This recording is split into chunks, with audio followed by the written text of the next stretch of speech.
This is Vladimir Ilyich Lenin's speech delivered at an international meeting in Bern, February 8th, 1916. Comrades, the European war has been raging for more than 18 months, and as each day of the war goes by, it becomes clearer and clearer to the masses of the workers that the Zimmerwald Manifesto expressed the truth when it declared that phrases about defense of the fatherland and the like are nothing but capitalist deception.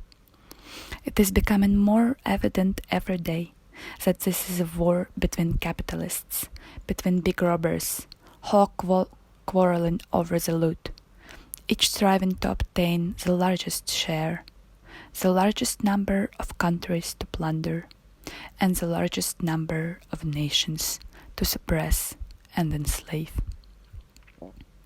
It may sound incredible, especially to Swiss comrades, but it is nevertheless true that in Russia also, not only bloody Tsarism, not only the capitalists, but also a section of so-called or ex-socialists say that Russia is fighting a war of defense, that Russia is only fighting against German invasion. The whole world knows, however, that for decades Tsarism has been oppressing more than 100 million people belonging to other nationalities in Russia, that for decades Russia has been pursuing a predatory policy towards China, Persia, Armenia, and Galicia. Neither Russia, nor Germany, nor any other great power has the right to claim that it is waging a war of defense. All the great powers are waging an imperialist, capitalist war, a predatory war, a war for the oppression of small and foreign nations, a war for the sake of the profits of the capitalists, who are coining golden profits amounting to billions out of the appalling sufferings of the masses, out of the blood of the proletariat. 4 years ago, in November 1912, when it had become clear that the war was approaching, the representatives of the socialist parties of the whole world gathered at the International Socialist Congress in Bonn. Even at that time, there was no room for doubt that the impending war would be a war between great powers, between the great beasts of prey, that the responsibility for the war would rest upon the governments and the capitalist classes of all the great powers. The Bonn Manifesto, which was adopted anonymously by the socialist parties of the whole world, openly stated this truth. The Bonn Manifesto does not say a word about a war of defense or defense of the fatherland.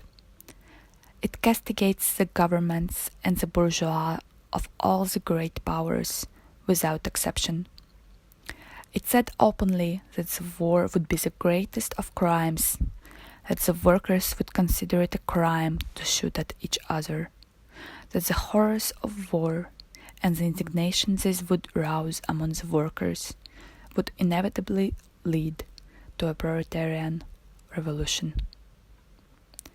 When the war actually broke out, it was realized that its character had been correctly defined at Bonn, but the socialist and labor organizations were not anonymous in carrying out the bold decisions.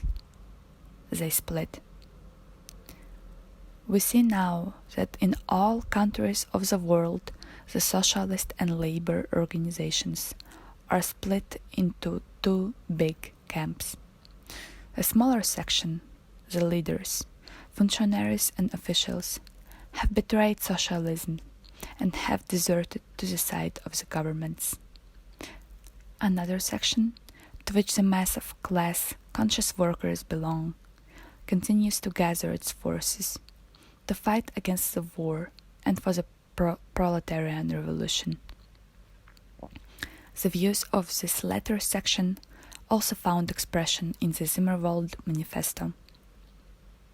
In Russia, from the very beginning of the war, the workers' deputies in the Duma waged a determined revolutionary struggle against the war and the Tsarist monarchy.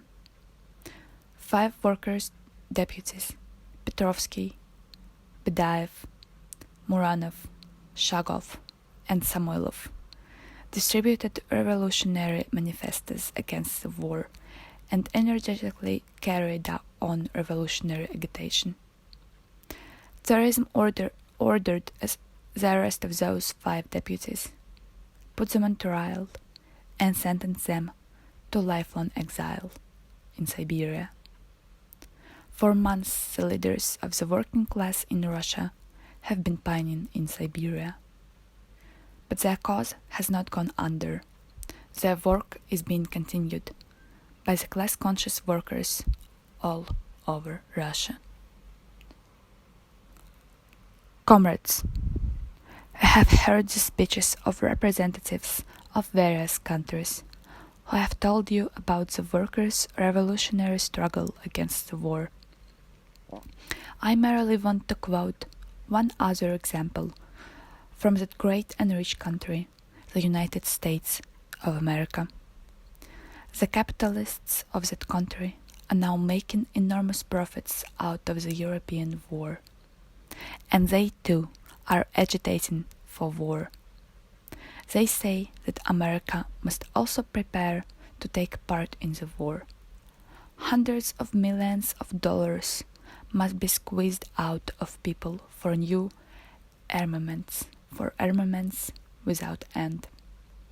And in America too, a section of the socialists echoes this false criminal call. Let me read to you what Comrade Eugene Debs, the most popular leader of the American Socialists, the presidential candidate of the American Socialist Party, writes. In the September 11th, 1915, American Weekly, The Appeal to Reason, he says, I am not a capitalist soldier. I am a proletarian revolutionist. I do not belong to the regular army of right plutocracy, but to the irregular army of the people. I refuse to obey and command to fight for the ruling class. I am opposed to every war but one. I am for the war with heart and soul, and that is the worldwide war of the social revolution. In that war I am prepared to fight in any way the ruling class may make it necessary. This is what Eugene Debs, the American Babel, the beloved leader of the American workers, writes to them. This again shows you, comrades, that in all countries of the world, real preparations are being made to rally the forces of the working class. The horrors of war and the suffering of the people are incredible. But we must not, and we have no reason whatever to view the future with despair. The millions of victims who will fall in the war, and the consequence of the war, will not fall in vain. The millions who are starving, the millions who are sacrificing their lives in trenches, are not only suffering, they are also gathering strength, are pondering over the real cause of war, are becoming more determined, and are acquiring a clearer revolutionary understanding. A rising discontent of the masses, growing ferment, strikes, demonstrations, protests against the war.